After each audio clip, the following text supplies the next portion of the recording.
puncaknya pohon Natal juga bulan bintang, sama dengan menaranya masjid.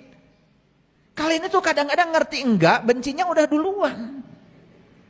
Itu simbolik.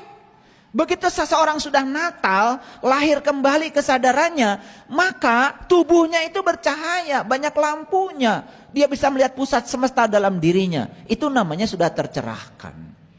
Saya lihat banyak mahasiswa saya, di sudut-sudut kampus itu, baca Quran. Dan Qurannya tuh gak suka yang gede-gede, saya juga heran. Yang kecil itu baca Quran. Habis gitu saya tanya, kamu ngerti yang dibaca? Enggak Pak, katanya. Dan saya pastikan dia pasti ngaku orang soleh. Dan yang tidak baca kayak dia, pasti dia bilang salah. Ini kan ukuran yang salah. Dan ini harus diperbaiki. Kan ini paradigma yang keliru. Nabi Muhammad sedang saum. Ketika disuguhi makanan oleh orang Yahudi. Yang nyuguhi orang Yahudi. Beliau batalkan saumnya. Demi untuk menghormati hidangan yang disajikan oleh orang Yahudi. Soleh apa salah? Seorang nabi kan begitu, kasih contoh. Soleh. Model-model kalian ini. Ada tuh murid saya. Tiap datang ke rumah saya saum. Setiap disuguhi diajak makan sama saya. Maaf ayah, saya sedang puasa. Suatu saat saya juga ngomel aja. Kamu itu gimana sih? Diajak makan sama saya, tiap datang ke rumah saya, saum mulu. Apa yang dicari? Hak tubuhmu kenapa tidak dikasih? Itu sudah kurus kerontang saum tiap hari. Ya ntar penyakitan. Apa disuruh begitu sama semesta? Apa Allah itu yang suka merampas kesenangan kita? Tidak. Allah ingin kamu bahagia, ingin kamu menikmati seluruh ciptaannya. Siddhartha Gautama 6 tahun tinggal di hutan, meninggalkan kerajaannya. Beliau ingin mencapai pencerahan di hutan, sampai kurus kerontang, saum setiap hari tidak makan. Dan tiba-tiba kemudian ada sekelompok darwis yang bernyanyi. Ada orang katanya di hutan ini yang sedang menyiksa dirinya, pura-pura mau mencari Tuhan. Tersinggung tuh Siddhartha Gautama. Kemudian dia sadar dan ternyata di hutan menyiksa diri, yang didapat bukan pencerahan. Dia pulang ke kerajaannya, makan seperti biasa, hidup seperti biasa, melayani orang-orang yang dia cintai. Justru di pohon bodhisatwa inilah beliau mencapai pencerahan. Di pohon zaitun inilah beliau mencapai pencerahan. Kalau yang tradisi Nasrani, di pohon Natal inilah mencapai pencerahan. Gak usah usil lihat pohon Natal. Pohon Natal itu lihat, lampu semua kan? Iya. Makanya puncaknya pohon Natal juga bulan bintang, sama dengan menaranya masjid. Kalian itu kadang-kadang ngerti enggak, bencinya udah duluan. Itu simbolik. Begitu seseorang sudah Natal, lahir kembali kesadarannya, maka tubuhnya itu bercahaya, banyak lampunya. Dia bisa melihat pusat semesta dalam dirinya. Itu namanya sudah tercerahkan. Maka dalam Injil dikatakan, ya, Allah cahaya adanya. Sekali-kali tiada gelap di dalamnya. Selagi cahaya itu ada padamu, percayakan cahaya itu supaya kau menjadi anak-anak cahaya. Keren itu. Kalau ngerti. Kan kalian baca Injil juga kagak, bencinya udah duluan. Saya hatam Injil. Dan tidak ada yang salah di sana. Yang salah pikiranmu tentang Injil.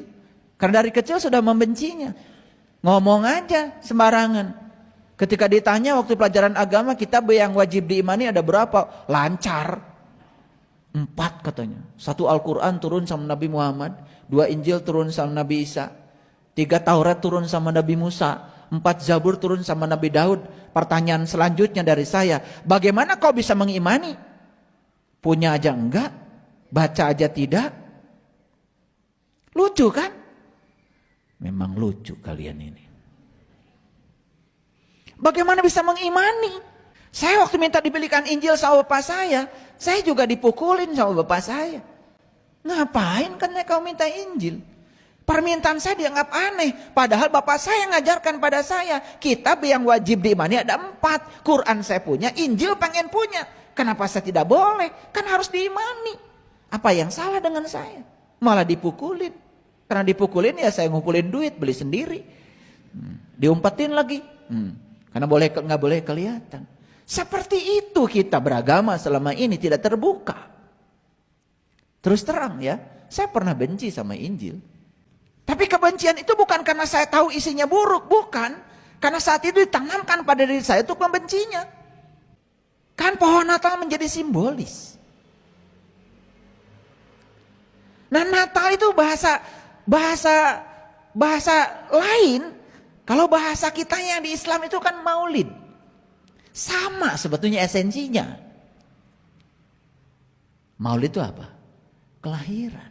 Kelahiran siapa? Maulid itu bukan kelahiran Nabi Muhammad. Tetapi kelahiran setiap manusia. Beliau sudah mencapai kelahiran yang kedua. Sehingga mencapai kesadaran. Satu Muhammad saja yang sadar. Semesta terang benderang. Kapan kita mau lahir seperti beliau? Karena kita harus mengalami kelahiran yang kedua. Begitu kelahiran yang kedua lahir. Maka tubuh kita menjadi pohon zaitun yang diberkahi. Bukan dari timur, bukan dari barat. Di situ kita menemukan nur ala nur. Kan cahaya juga. Jadi sebetulnya dalam tradisi Nasrani kita mengenal pohon Natal, lampu semua. Dalam tradisi Quran surat An-Nur ayat 35 ada yang namanya cahaya di atas cahaya. Kapan itu? Ketika kita menemukan pohon zaitun kita ini bercahaya. Mana pohon zaitun? Bukan dari timur, bukan dari barat. Berarti bukan dari mana-mana dong. Kan diri kita sendiri. Ini adalah bodhisatwa kita yang sangat luar biasa. Kendaraan untuk mencapai kesadaran. Asik kan kalau kita mengerti semuanya. Sehingga kita menemukan nilai-nilai universalnya. Disitulah muncul toleransi. Semoga kebahagiaan Natal menjadi cahaya terang bagi semesta. Sahabat-sahabat Nasrani mendapatkan ucapan selamat dari saya. Senang banget. Apa begitu saya mengucapkan Natal saya jadi Nasrani? Kan tidak. Kalian mengucapkan hari pahlawan kan besok tidak jadi pahlawan. Kalian mengucapkan selamat hari ibu, kan kalian juga tidak jadi ibu-ibu. Kenapa takut? Kalau saya mengucapkan hari Natal kan saya tidak jadi Nasrani. Betul nggak? Iya. Saya masih seperti ini. Nggak berubah. Tetapi silaturahim saya kan makin luas. Makin luas. Disitulah kita bisa hidup berdampingan bersama dalam perbedaan. Asik bukan?